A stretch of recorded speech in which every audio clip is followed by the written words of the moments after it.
मिल्खा सिंह एक ऐसा नाम जो पूरी दुनिया बड़े ही आदर और सम्मान के साथ लिया जाता है। एक ऐसा इंसान जिसने कई सारी मुसीबतों का सामना करने के बाद जब एथलीट की दुनिया में अपना पैर जमाया तब कई रिकॉर्ड तोड़ दिए, तो दुनिया को दिखा दिया कि हाँ सबसे तेज आखिर है कौन, और स्पेशली भारत को ये जिताया कि हाँ आप एथलीट बन सकते हो, बस आप में जज्बा होना चाहिए। और अपने पूरे जीवन भर वो इसी जज्बे के साथ जीते रहे और इंतजार करते रहे कि उनके बाद कोई ऐसा एथलीट हो जो मेडल जीते भारत के लिए। हम खुशकिस्मत होते अगर वो आज भी हमारे बीच होते हैं, पर ये हमारी बुरी किस्मत है, हमारा बैड लक है ये आज वो हम सबको छोड़ के चले गए हैं। पर कहते हैं ना कि महान लोग कभी कहीं नहीं जाते, वो हमेशा हमारे बीच ही रहते हैं। तो आज उन्हीं के बारे में कुछ ऐसी बातें आपको बताने जा रहा हूँ क्यों मिल्खा सिंह इतने महान एथलीट माने जाते हैं पूरे दुनिया भर में। अब 28 जुलाई से बर्मिंघम में राष्ट्रमंडल खेलें होने वाली हैं। भारतीय खिलाड़ी यहाँ पूरा दम दिखाएंगे। भारत आजादी से पहले ही इन खेलों में हिस्सा लेता रहा है, पर शायद वो पहचान मिली नहीं थी। उसने अब तक 501 मेडल जीते हैं, जिसमें से 181 गोल्ड मेडल हैं। भारत को पहला गोल्ड मेडल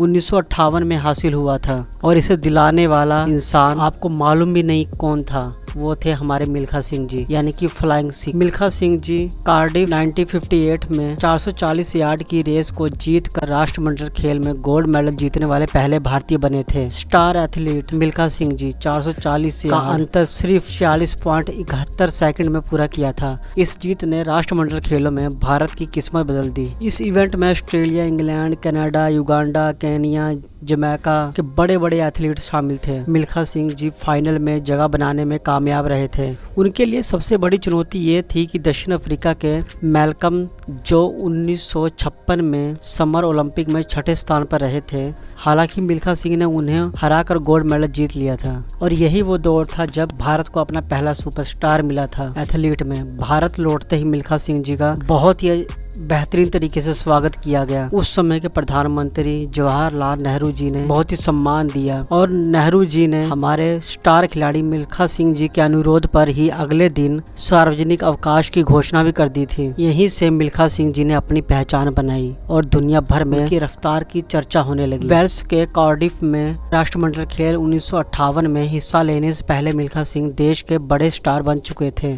उस साल की शुरुआत में ही उन्होंने कटक में आयोजित नेशनल गेम्स में 200 मीटर और 400 मीटर के इवेंट में नेशनल रिकॉर्ड तोड़े थे। और यही नहीं, राष्ट्रमंडल खेलों के बाद उसी साल हुए एशियाई गेम्स में उन्होंने 2 गोल्ड मेडल और जीते थे। तो ये है मिल्खा सिंह जी की वो पहली रफ्तार जिसने दुनिया भर में उनको पहचान दिलाई थी। ये थी उनकी वो पहली रफ्तार की कहानी, जब उनको देश में जाना गया, फिर विदेश में जाना गया, और वो पहले भारतीय बन गए जो इंटरनेशनल लेवल पर भारत के लिए पदक जीत कर लाए। मिल्खा सिंह, जिनको फ्लाइंग सिख का नाम दिया गया। मिल्खा सिंह जी अपने आप में ही एक मोटिवेशनल, एक किताब की तरह हैं, जिनको अभी तक शायद कोई पढ़ ही नहीं पाया है, और जिस दिन कोई उनको अच्छी तरह से पढ़ लेगा वो हमारे देश का सबसे बड़ा एथलीट बन के उभर जाएगा। अगर मैं हिस्ट्री की बात करूं अब तक की, तो 2 ऐसे खिलाड़ी हैं जिनको पढ़ पाना बहुत मुश्किल रहा है। पहले मेजर ध्यानचंद जी और दूसरे मिल्खा सिंह जी। ये 2 ऐसे महान खिलाड़ी हुए हैं भारत के लिए, जो अपने नियम, कायदे, कानून और अपने खेल के लिए पूरे दुनिया भर में माने गए। कई बार विरोध भी होते हैं, पर इन खिलाड़ियों ने हर बार साबित किया कि